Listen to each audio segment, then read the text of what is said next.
Are you a creature of habit? I'll talk to you about that in just a second.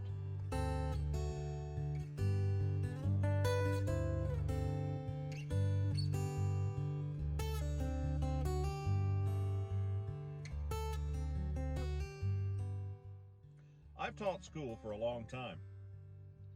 Did you know that if you let students come in and just choose somewhere to sit on the first day of school, that generally the next day they'll sit in the same place, and then the next day they'll sit in the same place, and over and over?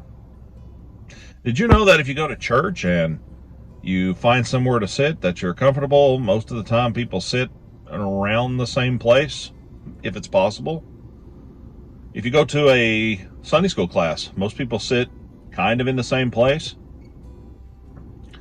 We have things like Taco Tuesday, where people have Mexican food on Tuesday. We have all sorts of habits that we get into. We think about getting together with our friend for maybe we're going to play tennis and we're going to do that every other Saturday. Or maybe we're going to go fishing every other Monday.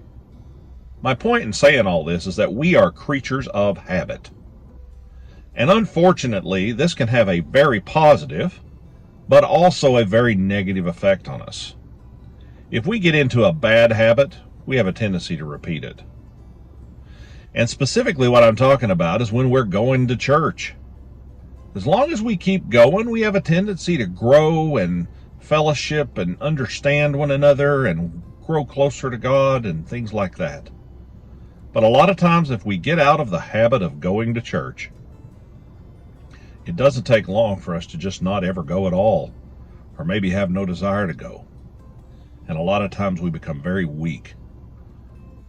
Now, do you have to go to church to be a Christian? No, you don't. That's not biblical at all. But if you can't go to church because of your job or maybe your health, you need to feed your soul somehow, with some sort of fellowship and some sort of study. Because if you don't, you really become weak. So, the fact that we are creatures of habits, sometimes bad habits, we have to keep that in mind as we're going through life. We have to apply that to our Christian walk as well. I've known people that never cursed, and they got around people who cursed, and then they ended up cursing all the time. The phrase, curse like a sailor, I wonder how much that is about individual choice, or it is just the way everybody is talking where you are, and you fall into those same patterns. We're pretty easy to influence, folks. That's why the Lord tells us to hang out with good things, to be around positive influences. And as the old saying goes, if you have a bad apple and you have a good apple, and you put them both in a cabinet, you don't get two good apples, you get two bad ones.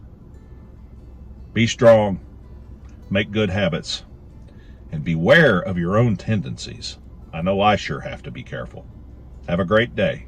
Be kind to each other. See you next time.